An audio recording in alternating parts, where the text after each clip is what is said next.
தெய்வத்தின் குரல் முதல் பாகம். பொதுவான தர்மங்கள். பரோபகாரம். பிதிர்கடன், பரமேஸ்வர பூஜையான வேத யஜ்ஞம், எல்லா ஜீவராசிகளுக்கும் உணவு படைப்பது ஆகியவற்றை வைதிக மதம் விதிக்கிறது. திருவள்ளுவரும் இதே தர்மத்தை தான் விதித்திருக்கிறார். தென்புலத்தார் தெய்வம் விருந்து ஒக்கல் தான் என்றாங்கு ஐம்புலத்தாறு ஓம்பல் தலை. வள்ளுவர் வேத பிரமாணத்தை மதித்தே குறள் எழுதினார். மிகவும் ஆதரவாக இருக்கப்பட்ட குறள்களில் இதுவும் ஒன்று. திருவள்ளுவர் வைதிக மதஸ்தரே அல்ல. அவர் ஜைனர் அல்லது பௌத்தர் அல்லது எல்லா மதங்களையும் கடந்தவர். வேதம் கூறும் தர்மங்களுள் ஹிம்சையுள்ள யாகத்தை திருவள்ளுவர் வெளிப்படையாகவே கண்டிக்கிறார் என்று சிலருக்கு அபிப்பிராயம். கீழ்கண்ட குறளை மேற்கோள் காட்டுகிறார்கள். அவிசொரிந்து 1000 வேட்டலின் ஒற்றன் உயிர் செகுத்து உண்ணாமை நன்று. ஹவிசை அக்னியில் ஆகூதி செய்து 1000 யாகம் செய்வதை விட ஒரு பிராணியையும் வதைத்து உண்ணாமல் இருப்பது சிரேஷ்டம் என்று இதன் அர்த்தம்.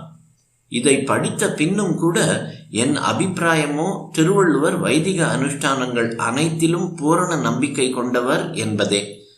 காவிரியின் பெருமையை சொல்ல வந்த ஒருவர் 1000 கங்கையை விட ஒரு காவிரி உயர்ந்தது என்று சொன்னால் கங்கையும் உயர்ந்தது என்றே அர்த்தமாகும். காவிரியை ஸ்லாகித்து பேச விரும்புகிற ஒருவர் 1000 சாக்கடையை விட ஒரு காவிரி உயர்ந்தது என்று சொல்வாரா? அப்படியே திருவள்ளுவர் அஹிம்சையை ஸ்லாகித்து பேசும்போது 1000 யாகத்தை விட அஹிம்சை உயர்ந்தது என்றால் யாகமும் உயர்ந்தது என்றே அர்த்தமாகும். ரொம்ப உயர்ந்த ஒன்றை சொல்லி அதைவிட இது ரொம்ப ரொம்ப உசத்தி என்று தானே சொல்வது வழக்கம். இந்த குறள் இல்லற இயலில் சொல்லப்படவில்லை, துறவற இயலிலேயே சொல்லப்பட்டிருக்கிறது. துறவிக்கு யாகத்தில் அதிகாரம் இல்லை. அவனுக்கு மட்டுமே வைதிக மதம் பூரண அஹிம்சையை விதிக்கிறது. அதையே வள்ளுவரும் வலியுறுத்துகிறார். உலகத்துக்கெல்லாம் உபயோகமான ஒரு கிரந்தத்தை தந்திருக்கும் திருவள்ளுவர் வைதிகத்தை ஆட்சேபிக்கும் நாஸ்திகர் அல்லர்.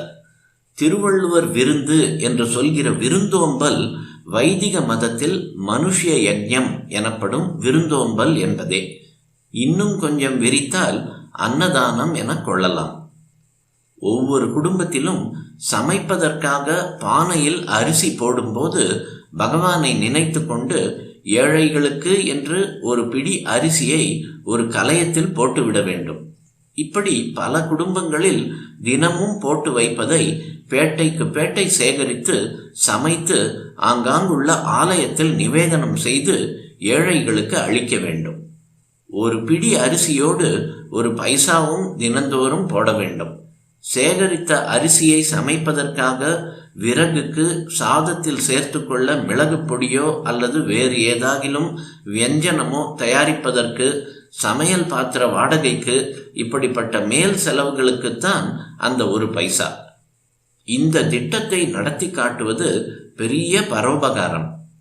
பசித்து வந்த ஏழைகளுக்கு ஈஸ்வரனின் கோயிலில் இப்படி பிரசாதம் கிடைக்கிறது என்றால் வயிறும் மனசும் குளிரும்.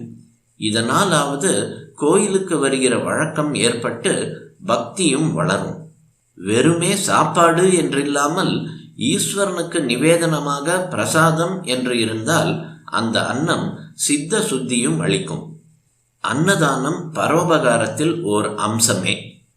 பரோபகாரம், சமூக சேவை, சோஷியல் சர்வீஸ் என்று இந்த நாட்களில் ஆர்ப்பாட்டமாக பிரகடனம் பண்ணுவதை முற்காலங்களில் எந்த பகட்டும் இல்லாமல் சுபாவமாகவே மக்கள் செய்து வந்தனர். இதற்கு பூர்த்த தர்மம் என்று ஒரு பெயர்.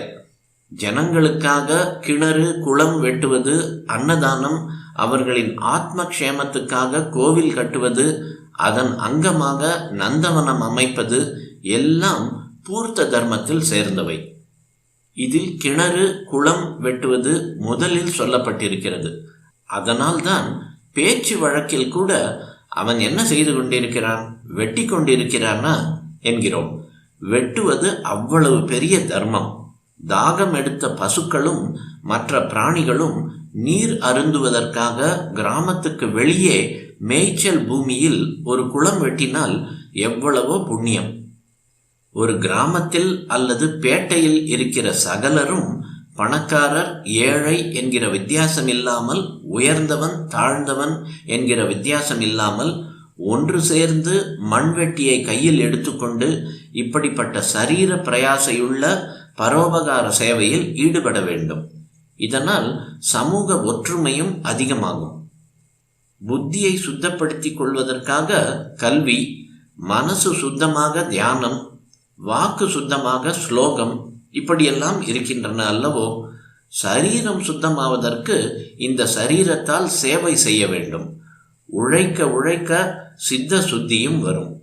உயர்ந்தவன் தாழ்ந்தவன் என்றில்லாமல் எல்லோருடனும் சேர்ந்து மண்ணை வெட்டும் போது அகங்காரத்தையும் வெட்டி எடுத்ததாகும். குளத்தில் தண்ணீர் ஊறுவதை விட நம் இருதயத்தில் ஊறுகிற அன்பே முக்கியம். வெளிவேஷம், டெமான்ஸ்ட்ரேஷனே வேண்டாம். அவரவரும் பிறருக்கு தெரியாமல் ஏதாவது ஒற்றையடி பாதைக்கு போய் அங்கே இருக்கிற கண்ணாடி துண்டுகளை அப்புறப்படுத்தினால் கூட போதும். அதுவே பரோபகாரம், சித்த சுத்தி என்கிற ஆத்ம லாபமும் ஆகும். பகவத் ஸ்வரூபமாக எல்லோரையும் நினைத்து நமக்கு கரசரணாதிகள் தந்துள்ள பகவானுக்கு பிரீத்தியாக அந்த கரசரணங்களை கொண்டு பரோபகாரம் செய்வோம்.